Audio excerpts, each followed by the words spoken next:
What's the meaning of abrasiveness?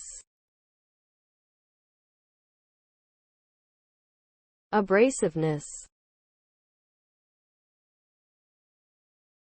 Abrasiveness.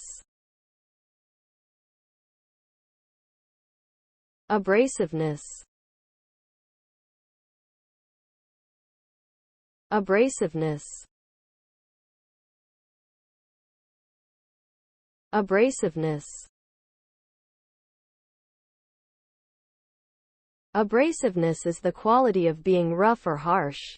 It can be used to describe a person's personality, a substance's texture, or a sound's quality. In a person, abrasiveness can be seen as a lack of tact or diplomacy. It can also be seen as a sign of strength and determination.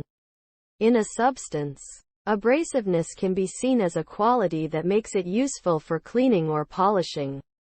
In a sound, abrasiveness can be seen as a quality that makes it harsh or unpleasant to listen to.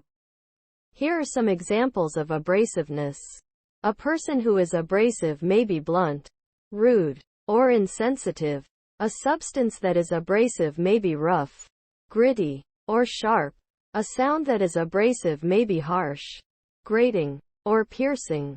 Abrasiveness can be a positive or negative quality, depending on the context. In some cases, it can be seen as a strength, while in others it can be seen as a weakness.